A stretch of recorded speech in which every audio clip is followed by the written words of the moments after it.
Music, let go of William's blame.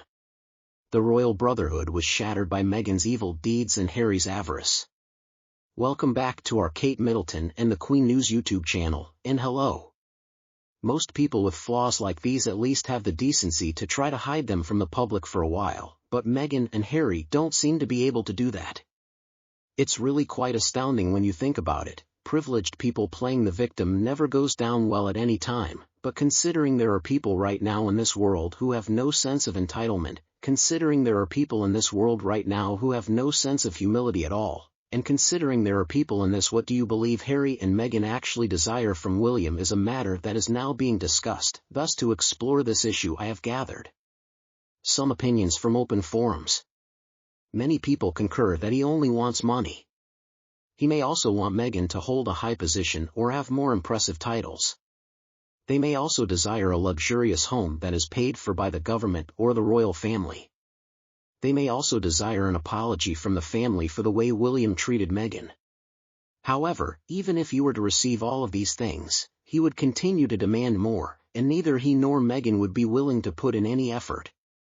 Meghan's going to want free designer clothing and the right to wear whatever royal jewelry she wants to. It is never going to stop with those two. And as far as the breakdown of William and Harry's relationship, I mean, William is probably more responsible than Meghan for that. Harry said some really vile things about his family, and he showed how jealous he is of William in his Netflix documentary, and then he went on every platform available to him like radio and TV and podcast to complain about his life as a prince in the royal family, and all that happened before we even got to Spare. I mean, he accused William of physically assaulting him. He really went after Catherine in an ugly way, and then he did all those interviews. Wrote his whiny book. Now of course Meghan has plenty of her own sins to account for with the royal family, but Harry was the one who decided to jump down the rabbit hole with Meghan, and he is responsible for his own evil behavior towards his older brother, who has always been there for him, by the way, and really only tried to support him and help him his whole life. It was William who encouraged Harry to get some therapy. It was William who supported Harry's trauma over the loss of their mother, and it was William who tried to warn Harry to take his time with Meghan. But no, why did Harry have such a problem with William? Because he didn't get the same amount of sausages? Perhaps Harry is so envious of a circumstance that he couldn't change. Harry must be even more naive to not realize that even being born second is quite an honor when you are born into a royal family and you automatically become a titled prince. I understand there are good and bad things about being born into a royal family, but there are definitely more good than bad. They are two little spoiled, overindulged brats who cannot see the forest for the trees. The firstborn in any family typically gets a bit more. They get the first of everything, and Harry believes that he gets second best because they love William more. Despite this, it is a common misconception. Harry and Meghan believe they are so hard done by.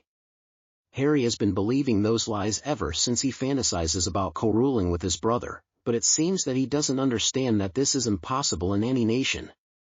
Harry can't just stop eating and throw a fit, and Parliament won't do anything. Charles can't change the Constitution for Harry either. I know Harry isn't very smart, so it's possible that he doesn't understand this and probably never will, but still, my goodness. Okay, in light of my video regarding the royals' ties, let's go back and review the comments on the one where Mike Tyndall gave Meghan advice about podcasting and connected the royals. First, let me share with you a message from a Kitty fan. When Meg remarked that no one knew her and that we should receive the narrative from the real person in the advertisement teaser, I really liked it. Meg, you were someone we knew, and your Spotify broadcast confirmed it. Max was also congested while operating a big gas guzzler SUV. The Harkelzone and Evie aren't really eco-warriors, are they?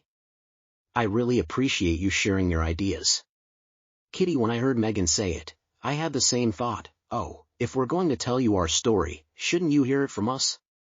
If they had truly revealed the truth about their tale instead of including so many lies in that idiotic docu-series, perhaps the remark would have made more sense.